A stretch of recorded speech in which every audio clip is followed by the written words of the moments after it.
Hello students, तो अपने hydrocarbons के यहाँ पे सेकंड लेक्चर में हम लोग एल्केन्स के मेथड्स ऑफ प्रिपरेशन, कुछ मेथड्स ऑफ प्रिपरेशन रह गए थे, उनको यहाँ पे कंटिन्यू करेंगे। ठीक है, तो वहां पे देखो अपनी लास्ट वीडियो हम लोगों ने डिफरेंट मेथड्स ऑफ प्रिपरेशन देखे थे। हम लोगों ने देखा था कि हम लोग ग्रिग्नार्ड रिएजेंट से कैसे एल्केन्स को प्रिपेयर करते हैं, जो हमारे अल्काइल लिथियम होते हैं उनसे कैसे एल्केन्स को प्रिपेयर करते हैं।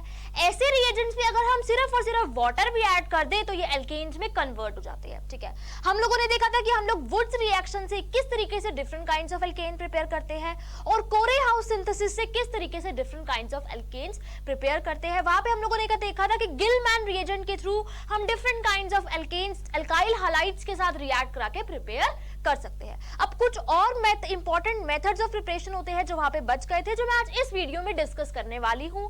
तो सबसे पहला मेथड है हमारे पास, जो सबसे पहला मेथड है वो है डीकार्बोक्सिलेशन। डीकार्बोक्सिलेशन जब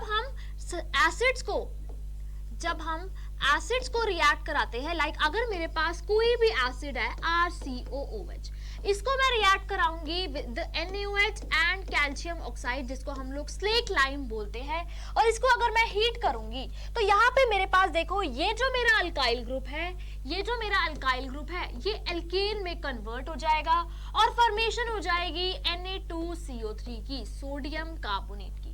अब यहाँ पे भी जो मेरा मैकेनिज्म फॉलो होता है वो एक फ्री रेडिकल मैकेनिज्म ही फॉलो होता है। ठीक है, तो देखो ये सिंपल सी रिएक्शन है। जब मैं कोई भी एसिड लूंगी उसमें मैं NaOH ऐड करूंगी in the presence of calcium oxide और उसको हीट करूंगी, तो यहाँ पे मेरी CO2 का लॉस हो जाएगा और एल्केन की फॉर्मेशन हो जाएगी। अब क्योंकि यहाँ पे CO2 का लॉस हो रहा है, इसलिए ऐसी रिएक्शंस को हम लोग डीकार्बोक्सिलेशन रिएक्शंस बोलते हैं। तो हम लोग डीकार्बोक्सिलेशन रिएक्शंस के थ्रू भी एल्केन्स की प्रिपरेशन कर सकते हैं। ठीक है, इसके बाद जो हमारा नेक्स्ट मेथड है वो एक बहुत ही इंपॉर्टेंट मेथड है। देखो नेक्स्ट मेथड है call base electrolysis. Next method क्या है?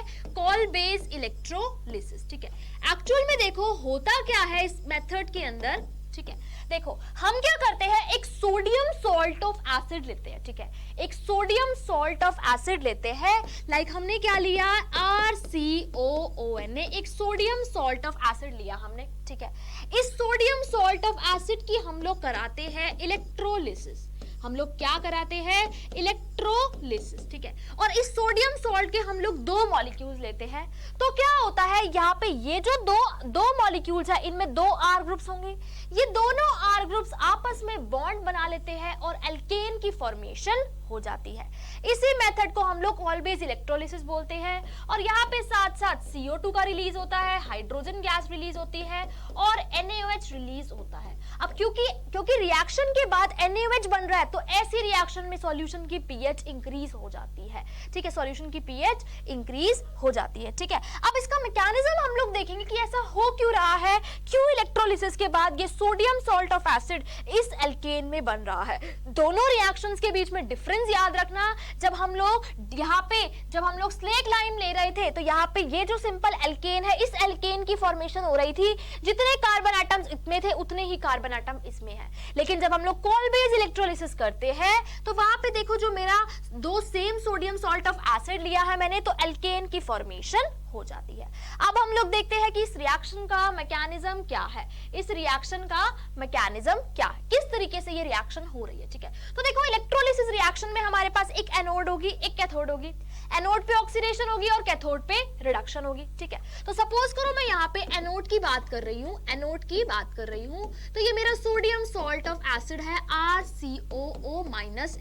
ठीक है, एनोड पे क्या होगा, एनोड पे ये हमारा sodium salt of acid present है, इसकी ऑक्सीडेशन होगी, ये इलेक्ट्रॉन्स लूज करेगा, तो क्या फॉर्म हो जाएगा। अब सपोज करो इस O- ने एक इलेक्ट्रॉन लूज किया, तो क्या फॉर्म हो जाएगा, RCOO। इस पे एक इलेक्ट्रॉन बच गया, तो यहाँ पे मैं रेडिकल की फॉर्म में दिखा सकती हूँ। ठीक है, प्लस में मेरा Na+ एज इट इज है और यहाँ पे एक इलेक्ट्रॉन रिलीज हुआ है। ठीक है, तो एनोड पे ऑक्सीडेशन हुई, ये जो मेरा सोडियम सॉल्ट ऑफ एसिड था ये इस रेडिकल में कन्वर्ट हो गया। अब इस रेडिकल को हम लोग क्या बोलते हैं, इसको हम लोग बोलते हैं असाइल, क्योंकि ये ग्रुप मेरा असाइल ग्रुप है, RC+O ग्रुप, और ये ऑक्सीजन है तो इसको हम बोलेंगे असाइल ऑक्सी रेडिकल बोलते हैं। ठीक है। अब देखो इसमें क्या हुआ, इसकी ऑक्सीडेशन हो गई, ठीक है। अब क्या होगा, इसी में सेकंड स्टेप में ये जो मेरा RC double bond O bond है, इसकी होमोलिटिक क्लीवेज होगी, ये बॉन्ड टूटेगा और एक इलेक्ट्रॉन यहाँ पे जाएगा इस R पे और एक इलेक्ट्रॉन कहाँ जाएगा, कार्बन पे जाएगा, ठीक है। तो एक इलेक्ट्रॉन कार्बन पे गया तो ये फ्री रेडिकल की फॉर्मेशन हो गई और यहाँ पे मेरे पास इस कार्बन पे एक इलेक्ट्रॉन चला जाएगा, इस कार्बन पे एक इलेक्ट्रॉन चला जाएगा। अब देखो एक इलेक्ट्रॉन कार्बन पे एक इलेक्ट्रॉन ऑक्सीजन पे, तो ये दोनों क्या कर लेंगे, आपस में एक बॉन्ड बना लेंगे। मतलब ये मेरे पास क्या बन गया, यहाँ पे मेरे पास CO2 की फॉर्मेशन हो गई, यहाँ पे मेरे पास CO2 की फॉर्मेशन हो गई, मेरा CO2 रिलीज हो गया, ठीक है। ये सारी रिएक्शन एनोड पे हो रही है। अब यहाँ पे ये जो मेरा अल्काइल रेडिकल बना है, क्योंकि मैंने यहाँ पे 2 mole of sodium salt of acid लिए थे, तो मेरी 2 CO2 रिलीज होगी और ऐसे ही 2 रेडिकल बनेंगे। ये दोनों रेडिकल क्या करेंगे, आपस में एक दूसरे के साथ बॉन्ड बना लेंगे और एल्केन की फॉर्मेशन हो जाएगी, एल्केन की फॉर्मेशन हो जाएगी, ठीक है। तो देखो एल्केन की फॉर्मेशन हो गई जो मुझे चाहिए था। अब बात ये आती है कि बाकी प्रोडक्ट कैसे बने। अब एक एनोड है तो कैथोड पे भी रिएक्शन हो रही होगी, कैथोड पे मेरी क्या होती है, रिडक्शन होती है। कैथोड पे क्या होगा, जो मेरे वाटर मॉलिक्यूल्स है, जो इलेक्ट्रॉन इसने गेन किए थे, जो इलेक्ट्रॉन यहाँ पे लूज हुए थे, वो इलेक्ट्रॉन को ये गेन करेगा, ठीक है। अब वाटर में क्या प्रेजेंट है, OH। सपोज करो इस बॉन्ड के इलेक्ट्रॉन्स मेरे OH पे चले गए तो क्या फॉर्म हो गया, OH माइनस, ठीक है। और ये जो एक इलेक्ट्रॉन था इस हाइड्रोजन रेडिकल ने गेन कर लिया, क्या बनेगा, H रेडिकल, ठीक है। अब यहाँ पे भी देखो जब हमने ये 2 लिए थे तो हमारे ये भी 2 लिए थे मॉलिक्यूल्स, ठीक है। तो देखो यहाँ पे मेरे पास ऐसे ही 2 H रेडिकल बनेंगे, ये दोनों H रेडिकल आपस में ज्वाइन कर लेंगे और हाइड्रोजन गैस फॉर्म कर लेंगे, ठीक है। ऐसे ही यहाँ पे मेरे पास 2 OH माइनस रिलीज होंगे और यहाँ पे देखो मेरे 2 Na प्लस बच रहे थे, ये 2 Na प्लस क्या करेंगे, 2 OH माइनस के साथ बॉन्ड बना लेंगे और NaOH की फॉर्मेशन कर देंगे। यानी कि मेरे पास रिएक्शन में प्रोडक्ट क्या क्या बन रहा है, एक तो NaOH बन रहा है, एक हाइड्रोजन बन रहा है और एक एल्केन की फॉर्मेशन हो रही है, ठीक है। तो अगर आप लोग ध्यान से देखें तो इस रिएक्शन में कुछ भी नहीं करना, इस बॉन्ड को तोड़ना है, इस एल्केन पे फ्री रेडिकल बनाना है और ऐसे ही दोनों फ्री रेडिकल को आपस में ज्वाइन कर देना है, एल्केन की फॉर्मेशन हो जाएगी। बस इसी बात का आपको यहाँ पे ध्यान रखना है और कोई भी कॉल बेस्ड इलेक्ट्रोलिसिस का क्वेश्चन आ जाए तो उसको आप सॉल्व कर सकते हैं। देखो अब हम different type of questions try करते हैं। अगर मेरे पास बोले कि वो CH3COONA इसमें मैं इसकी इलेक्ट्रोलिसिस कर रहा हूँ, बताओ प्रोडक्ट क्या होगा, ठीक है। तो देखो जब मैं इसकी इलेक्ट्रोलिसिस करूंगी तो यहाँ से मेरा क्या निकलेगा, CH3 radical plus CH3 radical, ये दोनों रेडिकल आपस में ज्वाइन हो जाएंगे और एल्केन की फॉर्मेशन हो जाएगी, यानी कि इथेन की फॉर्मेशन हो जाएगी। यानी कि मुझे अगर ऐसा एल्केन बनाना है जिसमें कार्बन नंबर डबल हो रही हो तो मैं स्कॉल बेस्ड इलेक्ट्रोलिसिस के मेथड का यूज कर सकती हूँ। मैं क्या करूंगी, इसके सोडियम सॉल्ट की इलेक्ट्रोलिसिस कराऊंगी तो मेरे पास ऐसा एल्केन बनेगा जिसमें कार्बन नंबर क्या होगी, डबल होगी। इस बात का हमेशा ध्यान रखना। अब वो क्वेश्चन में जरूरी नहीं है कि आपको पूरा सोडियम सॉल्ट ऑफ एसिड दे, वो इस तरीके से भी बोल सकता है कि मेरे पास C2H5COOH है, ठीक है। वो बोले कि मैं फर्स्ट स्टेप में इसमें NaOH ऐड कर रहा हूं और मैं सेकंड स्टेप में इसकी इलेक्ट्रोलिसिस करा रहा हूं, बताओ प्रोडक्ट क्या होगा, ठीक है। वो जरूरी नहीं है कि आपको direct sodium salt of acid दे। अब जब भी हम किसी एसिड को बेस के साथ रिएक्ट कराएंगे तो ये OH माइनस इस H प्लस को लेके भाग जाएगा और क्या बन जाएगा, C2H5COO minus Na plus, sodium salt बन गया। पहले स्टेप में क्या बनेगा, C2H5COO माइनस Na प्लस, ठीक है। अब हम क्या करेंगे, इसकी इलेक्ट्रोलिसिस करा देंगे और जब हम इसकी इलेक्ट्रोलिसिस कराएंगे तो फिर से हमारे पास एल्केन बन जाएगा जिसमें कार्बन नंबर क्या हो जाएगी, डबल हो जाएगी। इसमें 2 कार्बन थी तो ऐसे ही 2 मॉलिक्यूल्स के फ्री रेडिकल आपस में ज्वाइन करेंगे और इस ब्यूटेन की फॉर्मेशन कर देंगे। तो इन बातों का हमेशा ध्यान रखना, जरूरी नहीं कि वो आपको सीधा सोडियम सॉल्ट ऑफ एसिड बना हुआ दे, हो सकता है कि वो पहले आपको एसिड दे, उसमें NaOH ऐड कराए एंड देन सेकंड स्टेप में वो बोले कि मेरे पास इलेक्ट्रोलिसिस का प्रोडक्ट क्या होगा, ठीक है। अब देखो जरूरी नहीं है कि हमारे पास सेम टाइप के मॉलिक्यूल, मतलब एक मॉलिक्यूल हो और दोनों सेम हो और दोनों में इलेक्ट्रोलिसिस हो रही हो। जैसे हमने वुड्स रिएक्शन में देखा था, हमारे दोनों हैलोजन हो सकता था कि सेम ही कंपाउंड में प्रेजेंट हो, वही यहाँ पे होगा, ठीक है। देखो सपोज करो मेरे पास ये गिवन है COONA COONA। इसकी वो इलेक्ट्रोलिसिस करा रहा है और बोल रहा है कि प्रोडक्ट बताओ, ठीक है। तो देखो इसकी जब इलेक्ट्रोलिसिस होगी, यहां पे रेडिकल बनेगा, यहां पे रेडिकल बनेगा, दोनों जगह रेडिकल बना दो, ये मेरा रेडिकल बन गया, ये रेडिकल और ये रेडिकल, ठीक है। अब क्या होगा, दोनों रेडिकल्स मेरे सेम ही कंपाउंड में है, बस ये दोनों आपस में बॉन्ड बना लेंगे और यहाँ पे पाई बॉन्ड की फॉर्मेशन हो जाएगी, ये मेरा प्रोडक्ट बन जाएगा। तो हो सकता है कि दोनों मेरे sodium salt of acids same he compound में प्रेजेंट हो और उससे मेरा प्रोडक्ट बन रहा हो। जैसे अगर मैं बात करूं, मेरे पास ये कंपाउंड हो COONA और COONA, ठीक है। इसकी मुझे इलेक्ट्रोलिसिस करनी हो और हीट करना हो, देखो तो जब इलेक्ट्रोलिसिस होगी तो दोनों जगह क्या बनेंगे, मेरे फ्री रेडिकल्स बनेंगे इस तरीके से, ठीक है। देखो ये वाला बॉन्ड टूटेगा, यहाँ पे फ्री रेडिकल, ये वाला बॉन्ड टूटेगा, यहाँ पे फ्री रेडिकल बनेगा, दोनों जगह फ्री रेडिकल बन गए, सेम ही कंपाउंड में है, बस दोनों को ज्वाइन कर दो, प्रोडक्ट बन जाएगा, ठीक है। इस तरीके से, ऐसे ही देखो इस तरीके से भी मेरे पास हो सकता है, यहाँ पे क्या प्रेजेंट हो, एक COONA, यहाँ पे प्रेजेंट हो COONA, ठीक है। इसकी मैं इलेक्ट्रोलिसिस कर रही हूँ, हीट कर रही हूँ, तो क्या होगा, यहाँ पे इस कार्बन पे रेडिकल बनेगा, इस कार्बन पे रेडिकल बनेगा, ठीक है। अब दोनों सेम कार्बन में है, बस ये दोनों आपस में ज्वाइन हो जाएंगे और मेरे प्रोडक्ट की फॉर्मेशन हो जाएगी, ये मेरा प्रोडक्ट होगा, ठीक है। ऐसे ही देखो एक और क्वेश्चन देखते हैं हम लोग। यहाँ पे मेरे पास ये गिवन है रिएक्टेंट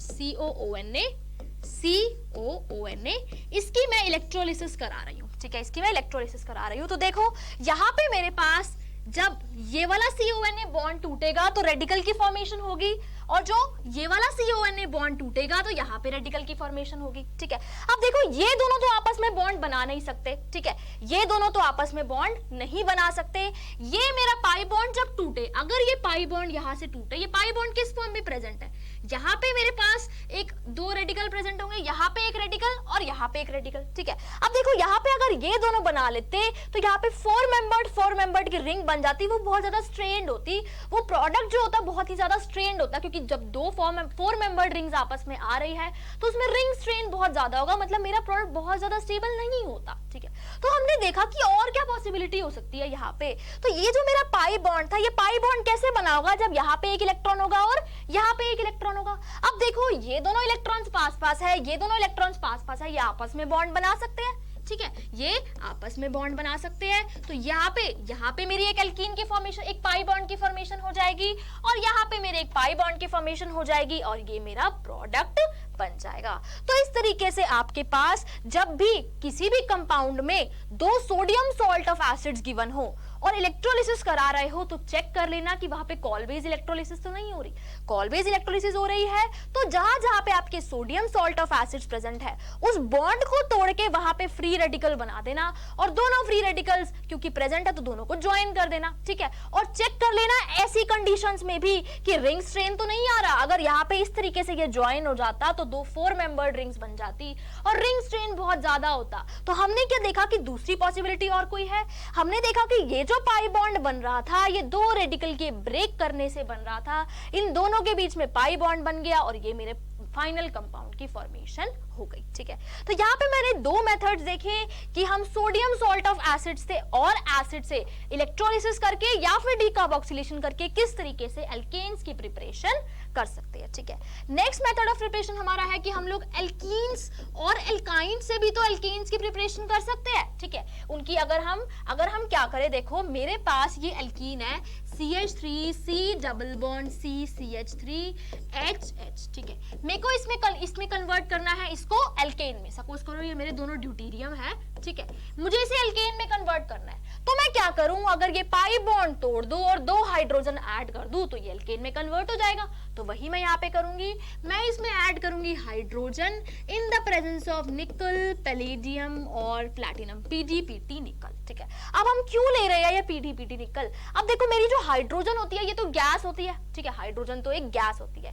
तो हम क्या करते हैं, एक मेटल का सरफेस लेते हैं, हम क्या करते हैं एक मेटल का सरफेस लेते हैं, ये मेटल हमारा क्या होगा PdPt निकल, ये हाइड्रोजन गैस इसके ऊपर एब्जॉर्ब कराते हैं, ये हाइड्रोजन गैस इसके ऊपर एब्जॉर्ब कराते हैं। तो ये एल्कीन क्या करेगा, आएगा ऊपर से, ठीक है, इसको अपनी रिडक्शन करानी है, ये ऊपर से आएगा, ये जो मेरा पाई बॉन्ड है यहाँ पे, ये पाई बॉन्ड ब्रेक होगा, इन दोनों के बीच में बॉन्ड की फॉर्मेशन शुरू हो जाएगी, और ये जो मेरा हाइड्रोजन और मेटल सरफेस के बीच का बॉन्ड है ये भी टूट जाएगा, और दोनों हाइड्रोजन के बीच का भी बॉन्ड टूट जाएगा और इनकी रिडक्शन हो जाएगी। अब क्योंकि हाइड्रोजन गैस है, इसको एब्जॉर्ब कराने के लिए हमें कोई ना कोई मेटल चाहिए, और मेटल हम लोग क्या यूज करते हैं, निकल, प्लैटिनम और पैलेडियम। अब देखो ये जो दोनों हाइड्रोजन ऐड हो रही है वो दोनों सेम साइड से ऐड हो रही है, और जब सेम साइड से एडिशन होती है उसको हम लोग क्या बोलते हैं, उसको हम लोग सिन एडिशन बोलते हैं, उसको हम लोग सिन एडिशन बोलते हैं। तो जब इस एल्कीन की रिडक्शन होगी तो दोनों हाइड्रोजन मेरी सेम साइड से ऐड होगी, ठीक है, दोनों हाइड्रोजन मेरी सेम साइड से ऐड होगी, दोनों हाइड्रोजन सेम साइड से बनाना हमेशा याद रखना, ठीक है। अब देखो अगर आप इसकी कोई प्रोजेक्शन ड्रॉ करो, सॉहॉर्स प्रोजेक्शन ड्रॉ करो या फिर न्यूमैन ड्रॉ करो, तो ये देखो ये कंपाउंड मेरा कैसा है, ये मेरा एक मेसो कंपाउंड है, क्योंकि इसमें प्लेन ऑफ सिमेट्री प्रेजेंट है, क्योंकि इसमें प्लेन ऑफ सिमेट्री प्रेजेंट है। वो आपसे पूछ सकता है कि जब मैं सिस एल्कीन की रिडक्शन कराऊं विद हाइड्रोजन निकल पीडी एंड पीटी तो मेरा कैसा कंपाउंड प्रोड्यूस होता है, मेरा मेसो कंपाउंड बनता है। लेकिन ध्यान रखना यहीं पे अगर मेरा ट्रांस कंपाउंड होता, यहीं पे अगर मेरा ट्रांस कंपाउंड होता, मैं इसकी रिडक्शन कराती तो देखो यहाँ पे हाइड्रोजन तो दोनों सेम साइड से ही अटैच होते, ठीक है, हाइड्रोजन तो दोनों सेम साइड से ही अटैच होते, ठीक है। अब अगर मैं इसकी प्रोजेक्शन बनाऊं तो देखो किस तरीके से बनाऊंगी, ठीक है। तो देखो यहाँ पे CH3 और CH3 दोनों अपोजिट साइड है, तो अगर मैं एक को लेफ्ट में लिख रही हूँ तो दूसरे को राइट में लिखूंगी, ये CH3, ये ड्यूटेरियम, ये हाइड्रोजन, ठीक है। अब इसमें कोई भी प्लेन ऑफ सिमेट्री नहीं होगी, और देखो हो सकता है कि अब ये दोनों ने नीचे से अटैक किया है, ये दोनों ऊपर से भी तो अटैक कर सकते हैं, मतलब अगर ये बन रहा है तो इसका एक इनैंशोमर भी बनेगा, ठीक है, इसका एक इनैंशोमर भी बनेगा। तो यहाँ पे मेरे पास इनैंशोमरिक फॉर्म्स बनती है, D और L दोनों फॉर्म होंगे, इनैंशोमरिक पेयर्स फॉर्म होंगे और ऑप्टिकली एक्टिव कंपाउंड्स बनेंगे। इस चीज का हमेशा ध्यान रखना कि जब मैं ट्रांस में एडिशन करा रही हूँ तो मेरे पास ऑप्टिकली एक्टिव पेयर्स मिल रहे हैं, लेकिन जब मैं सिस में एडिशन करा रही हूँ तो मुझे मेसो कंपाउंड मिल रहा है। वो क्वेश्चन में पूछ सकता है कि अगर मैं ट्रांस एल्कीन की रिडक्शन कराऊं तो बताओ उसमें, कोई भी आपको एल्कीन दे दे तो बताओ उसमें ऑप्टिकली एक्टिव कितने बनेंगे, या फिर वो पूछ सकता है कि बताओ ऑप्टिकली एक्टिव बनेगा या फिर मेसो बनेगा, तो आपको उस चीज का ध्यान रखना है, ठीक है। तो देखो हम एल्कीन्स की रिडक्शन के थ्रू भी एल्केन्स को प्रिपेयर कर सकते हैं। ऐसे ही अगर हम एल्काइंस की रिडक्शन कराते हैं तो भी हमें एल्केन्स मिल सकते हैं, ठीक है। तो भी हमें अगर हम हाइड्रोजन निकल पीडीपीटी ऐड करें तो ये पहले एल्कीन में कन्वर्ट होगा, देन एल्केन में कन्वर्ट होगा, मतलब ये एक तरीके से कंट्रोल्ड रिडक्शन नहीं है, इनकी कोई कंट्रोल्ड रिडक्शन नहीं है, ये एल्काइन कंप्लीटली एल्केन में कन्वर्ट हो जाएगा। अब अगर मुझे कंट्रोल्ड रिडक्शन चाहिए, मुझे एल्कीन चाहिए, मुझे एल्केन ना चाहिए, तो मैं क्या करूंगी, तो उसके लिए हम लोग दूसरे रिएजेंट यूज करते हैं, लिनलार्स कैटलिस्ट वगैरह। वो जब मैं आपको एल्कीन्स पढ़ाऊंगी वहां पे मैं आपको समझाऊंगी कि किस तरीके से इन एल्कीन्स की कंट्रोल्ड रिडक्शन भी पॉसिबल होती है, ठीक है। तो हम लोगों ने देखा कि एल्काइन से, एल्कीन से और सोडियम सॉल्ट ऑफ एसिड से और एसिड से हम लोग किस तरीके से एल्केन्स को प्रिपेयर करते हैं। आगे हम लोग एक और रिएजेंट के बारे में पढ़ते हैं जो हमारा रिएजेंट होता है HI in the presence of red phosphorus. ये जो रिएजेंट है सबका हेड है, ये सबका हेड है, ये सबको ही एल्केन में कन्वर्ट कर देता है, चाहे वो एसिड हो, चाहे अल्कोहल हो, चाहे अल्काइल हैलाइड हो, चाहे एल्कीन हो, ठीक है। ये सबका हेड रिएजेंट है, ये एक तरीके से हेड है, ये सबको ही एल्केन में कन्वर्ट कर देता है। चाहे मैं यहाँ पे Ri ले लूं, चाहे मैं यहाँ पे RCl ले लूं, चाहे मैं अल्कोहल ले लूं, चाहे एल्डिहाइड कीटोन ले लूं, सबको एल्केन में कन्वर्ट कर देगा। क्यों कन्वर्ट कर देगा, देखो यहाँ पे HI जो होता है वो किस फॉर्म में प्रेजेंट होता है, वो प्रेजेंट होता है H रेडिकल और I दोनों की हो सकता है होमोलिटिक लीवेज हो जाए, या फिर दोनों क्या होते हैं आयनाइज फॉर्म में H प्लस और I माइनस के फॉर्म में भी एग्जिस्ट कर सकते हैं, ये H प्लस और I माइनस के फॉर्म में भी एग्जिस्ट कर सकते हैं, ठीक है। मतलब देखो अगर मैं कोई अल्कोहल ले रही हूं, उसमें ऐड कर रही हूं HI in the presence of red phosphorus, तो वो एल्केन में कन्वर्ट हो जाएगा, ठीक है, मैं कोई एल्डिहाइड ले रही हूं, उसमें ऐड कर रही हूं HI in the presence of red phosphorus, वो भी एल्केन में कन्वर्ट हो जाएगा। ठीक है, और अगर मैं यहाँ पे कोई कीटोन ले रही हूं, उसमें ऐड कर रही हूं HI in the presence of red phosphorus, वो भी एल्केन में कन्वर्ट हो जाएगा। कोई एसिड ले रही हूं, वो भी एल्केन में कन्वर्ट हो जाएगा। अब ऐसा क्यों होता है, क्यों ये HI in the presence of red phosphorus सबको ही रिड्यूस करके एल्केन में कन्वर्ट कर रहा है? ठीक है, तो उसके बारे में हम लोग देखते हैं। ठीक है, लाइक सबसे पहले अगर बात करूं, मेरे पास प्रेजेंट है CI बॉन्ड। ठीक है, मेरे पास CI बॉन्ड प्रेजेंट है। ठीक है, तो देखो होगा क्या, मैंने इसमें क्या ऐड किया, HI in the presence of red phosphorus. ठीक है, HI in the presence of red phosphorus. तो यहाँ पे मेरे पास, ठीक है, देखो ये मेरा 2p ऑर्बिटल का है, ये 5p ऑर्बिटल है, इसके पास 2p है, इसके पास 5p है। तो देखो कितना ज्यादा गैप है, ये इतनी छोटी सी ऑर्बिटल और ये इतनी बड़ी ऑर्बिटल।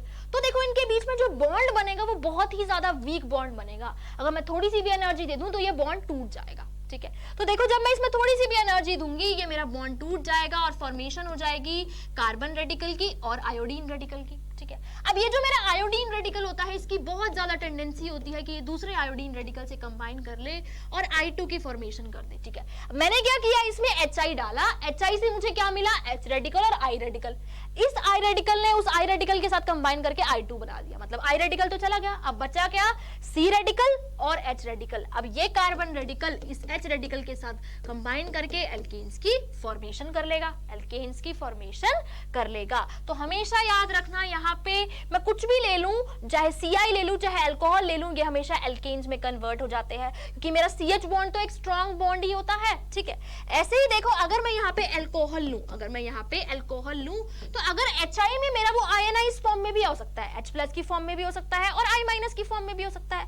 तो जब इस अल्कोहल में वो H+ अटैक करेगा तो क्या बन जाएगा, COH2+। ठीक है, ये बॉन्ड टूटेगा और कार्बोकेटाइन की फॉर्मेशन हो जाएगी, और कार्बोकेटाइन की फॉर्मेशन हो जाएगी। अब मेरे पास क्या बचा हुआ था, I-, ये I- अब इस पे अटैक करेगा और CI बॉन्ड की फॉर्मेशन हुई। अब CI बॉन्ड से एल्केन तो मुझे पता ही है कैसे बनता है, अब ये फिर से एल्केन में कन्वर्ट हो सकता है। ठीक है, ये फिर से एल्केन में कन्वर्ट हो सकता है, यानी कि अल्कोहल्स भी मेरे एल्केन में कन्वर्ट हो सकते हैं। इस मतलब देखो एल्डिहाइड को पहले मैं अगर अल्कोहल में कन्वर्ट कर दूं, एल्डिहाइड को अगर मैं पहले अल्कोहल में कन्वर्ट कर दूं, उसके बाद मेरे पास इनको मैं क्या कर सकती हूँ, आयोडाइड्स में कन्वर्ट करूंगी पहले, और उससे मैं फिर एल्केन की फॉर्मेशन कर सकती हूँ। तो मतलब कि मेरे पास कोई भी ऐसा रिएजेंट आ जाए, चाहे वो CI हो चाहे वो COH हो, तो मैं इजीली उनको एल्केन्स में कन्वर्ट कर सकती हूँ। तो इस बात का हमेशा ध्यान रखना कि मेरे पास कोई भी रिएजेंट कोई भी सबस्ट्रेट आ जाए, चाहे वो अल्कोहल्स हो चाहे वो एसिड्स हो चाहे वो कीटोन्स हो चाहे एल्डिहाइड हो। ठीक है, ये कीटोन्स और एल्डिहाइड्स और एसिड किस तरीके से कन्वर्ट होंगे मैं आपको नेक्स्ट वीडियो में बताती हूँ। ठीक है, तो देखो यहाँ पे मैंने आपको बताया कि किस किस तरीके से आप लोग डिफरेंट सबस्ट्रेट्स को एल्केन्स में कन्वर्ट कर सकते हैं। दो मेथड और रह गए यहाँ पे कि हम लोग क्या करते हैं, कार्बोनिल की रिडक्शन करके, दो रिएक्शंस होती है हमारे पास, वुल्फ किर्चनर रिडक्शन और क्लेवेंसन रिडक्शन, वो करके भी हम लोग एल्केन्स में कन्वर्ट कर सकते हैं। वो रिएक्शन मैं यहाँ पे कवर अप नहीं कर रही हूँ, वो रिएक्शन जब मैं आपको कार्बोनिल पढ़ाऊंगी तब कवर अप करूंगी, कि वहां पे मैं आपको डिटेल में समझाऊंगी कि उनका मैकेनिज्म क्या है, किस तरीके से वो कन्वर्ट हो रही है। ठीक है, तो इनसे रिलेटेड जो भी क्वेश्चंस है डीपीपी में, उनको प्रैक्टिस करें और देखें कि और कोई भी अगर आपको डाउट है तो आप उनको कमेंट सेक्शन में मेंशन कर सकते हैं। और अगर आपको ये वीडियो अच्छी लगी तो प्लीज इस वीडियो को लाइक करें और जितना हो सकता है शेयर करें। Thank you.